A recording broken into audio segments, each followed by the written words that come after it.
What's the worst HR is not your friend story you've witnessed or experienced? Coworker accidentally backed his company truck into my personal car while it was parked. He alerted me and our local manager immediately. We took photos, filled out the incident report, yada yada yada. Everyone in our office was in agreement about what happened, that it was an honest accident and the company's insurance should cover the cost of fixing my car. Then the HR director got involved. First, he tried to get me to assume liability since it was my personal vehicle that caused the accident. My car was parked in the parking lot, and I was inside of my desk when it happened. When I pointed this out, he backed down and said he would file the claim.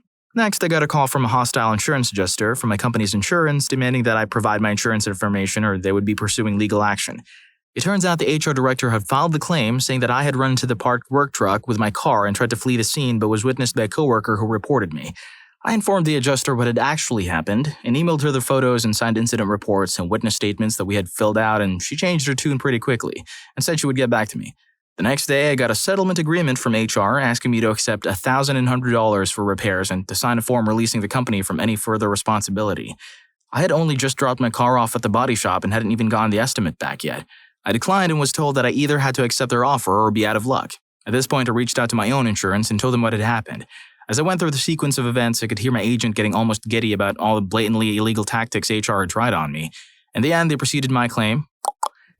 processed my claim and pursued my own company's insurance through subrogation. He also mentioned that they would probably be seeking additional damages due to falsification of statements in the initial claim. Don't mess with the USAA. In the end, the damage ended up costing over $4,000 to fix, but I didn't have to pay a cent, not even my deductible. I don't know if the HR director experienced any consequences, but there was a comment in our finance VP's year-end report about needing to reduce extraneous costs due to reporting delays and inaccuracies in liability claims. Story 2. Pulled into a meeting with 2 HR reps in the middle of my shift, taken to this really nice boardroom, which was confusing because I was just a grunt and this is literally floors above where I should ever be. They sat me down and said basically, "What do you have to say for yourself?" Me, still confused, tells them I have no idea what they're talking about. Everyone is really quiet and serious and I'm scared as hell. They say, "You know what you did? This is cause for termination, blah blah." I'm literally thinking this is really excessive for being a few minutes late sometimes. I insist I don't know what's going on. One of them maybe realized something was wrong and flips open a file and says, "You're XX, right?" Turns out they got me mixed up with someone else who has the same name. On the elevator ride down by myself, I was still sweating. Don't know what the other person did, but man, HR does not play. Oh yeah, nobody said sorry. I should add, this is Canada where we have a special sorry law where saying sorry doesn't constitute admission of guilt because we all say it so much, so they totally could have apologized. HR is there to protect the company, even at the expense of the employee. Story 3. So with a performance review cycle 1 year, my manager at the time opened with, "Just so everyone is aware before start performance reviews," our third-line manager, "end up want me to put needs improvement for at least one field for everyone. I don't personally agree with that, so don't take it personally." This was in a private department Slack channel so that all my coworkers could see, but our uplines aren't in the channel. When he actually got around to the individual performance reviews and got to me, he started with, "Firstly, I've been advised to retract my statement about the mandatory needs improvement," before going into the review. I figured someone ratted him out. I'm really wondering who the rat was. Personally, I'd rather be honest about things like that, but I can see why HR and upline managers wouldn't. Yes, I'm aware there's value to such a system and that everyone has an area they can improve. I never said otherwise. I mentioned this as an example to OP's story about management getting in trouble for being honest. The part I do disagree with is that the upline managers want this to be some big secret. Just tell people that everyone has improvement areas and assessments will reflect that. Yes, my manager at the time is a dope for putting that in writing. He wasn't always the most tactful, I'll say that much. No argument here from those of you saying he was dumb for doing that. To those wondering what these reviews are used for, they're used for bonus calculations, promotion decisions, and deciding layoffs. At least part of the reason they insist on one improvement area is so they can cut someone of their choosing for performance reasons if layoffs hit our area. I imagine they also use it in cases where someone is an HR issue and they need an excuse to can them. I'm aware that that's just standard corporate politics, nothing new.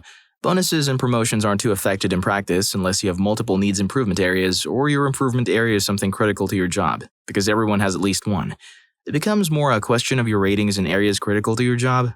To those wondering what my needs improvement was, every year it's always been on one of the factors that's not particularly relevant to my job.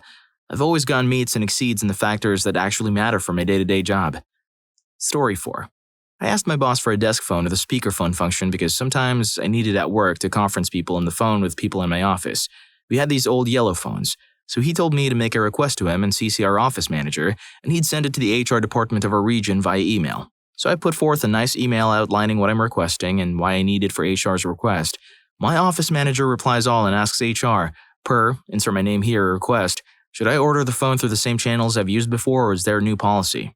HR responded livid. She demanded to know why I needed this phone, it was in the email, then accused my office manager of going behind HR's back and ordering phones before without approval. My office manager told my boss, who called HR and chewed her out, and I could hear yelling. My boss came out of his office and yelled at me, "See what you've caused?" He was fired up, but I know he didn't mean anything malicious by it. I just laughed. HR had to apologize to the office manager for the accusations. Turns out, after everybody yelled their freaking lungs out for an hour, the speakerphone I needed was literally free, and we had boxes of them in storage. I had it for a month before HR rolled out new fancy phones that were actually expensive and convoluted, requiring training to set up and use. At the company picnic, we had to wear freaking name tags, and I had never met HR lady face to face, and she came up and said, "Oh, we haven't met. What's your name?" And I was trying to hide my name tag, but she read it and didn't seem happy to see me. Story 5. Office survey. I put in some honest opinions of a member of my team. They were fair and honest criticisms of a system which was not working as designed. I had little contact with the system, but the whole thing seemed reasonable to me. I was, in effect, demoted for this. A position was created above me and a colleague who was my equal was to be my manager. Position did not exist before. This happened the same week my husband died, and the manager felt like crap because of the timing. But still, on my return to work, I was basically called out for criticizing the same system in a whole company meeting, and it was explained how X system should and did work, and anyone who thought it didn't work was stupid. Cut to 2 years later. Person above me quit, partly because they're scared to tell the company that anything is wrong because of how I was treated. They have to promote me to that position because it now exists according to the rules, and I'm the only one who can do it. Again, in a whole company meeting, they admit X system isn't working and we're having a consultation to find out why. I laughed. I couldn't help it. I had to leave the room before it turned into hysteria. Story 6. One of our departments shut down at noon thanks to an HVAC issue. Building management needed to move cubicles and pull out a chunk of drop ceiling, so the manager took them all out to the bar for a team-building exercise. Everyone in the department arrived the next morning to a final notice in lieu of termination on their desk that cited drinking on the job and time theft. The manager had an extra special third for improper use of a company credit card.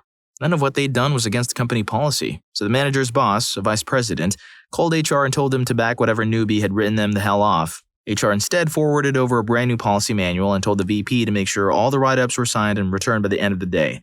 VP goes up the chain to his boss, the CEO. The CEO hadn't even seen it, let alone authorized it. HR doesn't want to back down even when the CEO calls them. Sure, he hadn't authorized it, but he had asked them to consider revamping it back in March. This was the glorious revamp. They'd gone back to square one and completely rewritten it. It's full of best practices, industry standard rules, and easy-to-understand language. And they'd been enforcing it since May. So it would probably be better for him to just sign off on it, and any concerns he's found could be incorporated in a future revision. Yeah, no.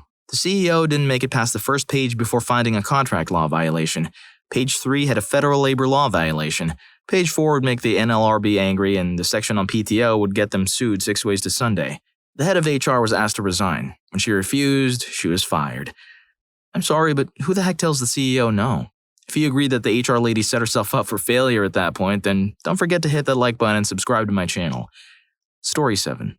I worked in the bakery at a Fred Meyer's for about 6 months when I was freshly 19. There was this 45-year-old guy in meat or seafood who was super creepy, and all of the women in my department and even one woman who was previously in my department but was moved to another to get away from him warned me about this man from day one. Somehow anytime I was on my break, he would be on his break too, and he'd follow me into the break room and try to flirt with me the entire time. Not only did he follow me on my breaks and lunches, but if I had to walk to another part of the store to get anything, he would run to catch up to me and walk with me. He followed me to my car a few times after I got off shift, and the scariest time was when I was closing by myself and he came into the back of the bakery and kept following me around the long table, trying to grab me while telling me how much he liked me and how badly he wanted to be with me. I told him no and to leave me alone constantly, while managers just shrugged and said, "That's just how he is."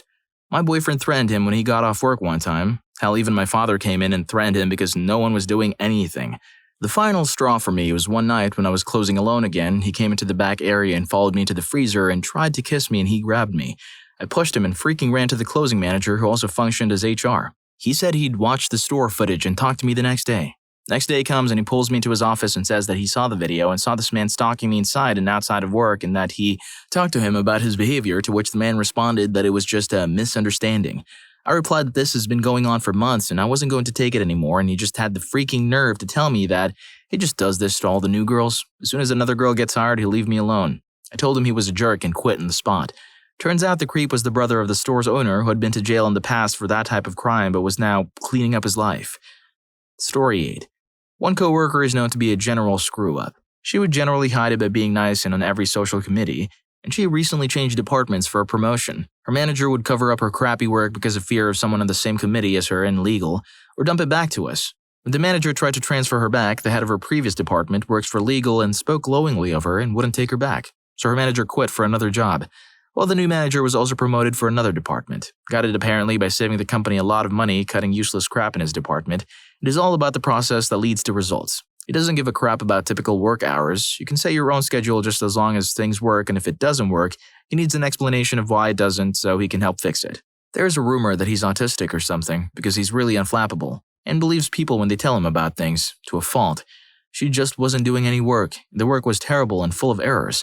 So he asked her what was going on. She said she didn't have time in her day to do the work as there was too much and she never has any training. So he had pulled her from 3 social committees, hired a temp for 4 weeks, and got them both training, and took the training too. But screw-up woman complained to HR about him to HR, so HR went to write him up for a poisoned work environment. He showed them the email where she was basically working on social commitment for 5 hours a week and she was behind in her work. So he hired a temp, got everyone trained, and the temp who had less education than him and screw-up lady was doing better than his staff, and asked for his budget to be increased so he could have a part-time worker if she was truly needed. So now HR is ducking her calls. They don't want to tell her she's a screw-up because they like her, but this weird dude is doing weird paperwork that's really well documented that she can't do her job and someone worth less experience is doing better than her. They just want out of it. But screw-up woman is not having any of that. She starts hanging out on coffee breaks with the HR VP and her previous department head about how she's a nervous wreck, how she hasn't had any training, and more. And both these management types know that she has had training and are getting really sick of her complaining all the time. And that's when HR flipped out. They got her pamphlets and the benefits package outlining the help and psychiatric line and stopped hanging out with her. She tried applying for a job in her old department, but they didn't want her. She was telling everyone her situation and how unfair it was. Then screw-up woman really screwed up. There was an anonymous employee survey. Everyone in her department stated that they were pretty happy, except her. She thought it would be clever to say that the management team in her department were racist to mess up her boss's reputation. But he's multiracial, and the 2 other managers on her team are all people of color. But her VP is whiter than red, and she took the accusation to think it was referring to her. And everyone in the department knew who was miserable because screw-up woman told everyone. Plus HR and the VP's bonus is tied to employees' scores, so she just ducked them out of their bonus. Things got ugly after that. She got escorted out of the building. All this because she didn't want to do her work. Thought HR was her friend, and when they weren't, doubled down claiming she was experiencing racism. It was bonkers. Story 9. I was promoted from employee to manager, and a month later, one of my colleagues decided to hit on me. I'm male, she's female, and a few years younger than me. Despite now being her boss, she decides she won't accept no for an answer. At first, she maintains I'm clearly interested in her and just being difficult because of the work setting, ignoring that I had a girlfriend at the time as well. Then her performance review comes around and she does pretty well, but a couple areas need improvement compared to the rest of the team. I'm happy to help her with that so she can be a top performer by year's end. She lost her marbles. The story changes. She decides that I'm punishing her because I can't be with her. She starts to refuse any coaching or constructive criticism, badmouths me to colleagues and clients, and insists I should get over myself and date her like we both want. I continue to reject her advances. HR gets involved, and despite everything being documented and numerous people supporting me, they pull me a notice to play nice with her. She's a spoiled rich kid with an insurance lawyer father, so HR makes the decision that the company can't waste the time or money in legal troubles she would create if she was fired. Even with 90% certainty anything she dumped on us would be dismissed in the end. Eventually, she decides she doesn't want to be with me anymore, and I'm just a terrible boss who hates her because she won't date me. Again, I've been rejecting her for months at this point. Her behavior gets worse, and I have another manager assigned to literally relay instructions to her. She will flip her crap at anything I say. Tells HR I'm not emotional enough when I communicate, or too emotional, or not clear, or too clear and it feels harsh, whatever. If someone else gives her my advice, a verbatim repeat of what I said, then she has no objections. A year and a half later, I got promoted again. Spoilers, I was not a terrible manager after all, and thankfully moved to a new team. I have a lot of bitterness towards HR types for making me endure that brat for so long. I had an 18-month an insubordination headache, all because she might have moved that to the company if we formally disciplined her, let alone fired her. HR will always put the company over you. Also, HR ordered me to downgrade my 3 excellent employee reviews to satisfactory because management didn't recognize their names. I got written up for telling my employees this. HR denied that they told me anything, even though I had the emails from them documenting it. Totally worth it. My employees were excellent and got the raises they deserved. Story 10. The HR or payroll manager at a small hospital I worked at had a bad habit of not paying out the sign-on bonus that was paid out incrementally in 3 payments through the course of a year and sign-on bonuses for picking up extra shifts. After repeated requests to be belatedly compensated, I took it to corporate who addressed my issue immediately. A couple of weeks later, I was terminated in what amounted to a technicality when I forgot my badge one shift and my relief was late to take over sitting with a patient, causing me to receive more points against me than if I had called out for that shift. When I was called in to receive my notification, the director of nursing was shocked, but ultimately not much she could do. Story 11.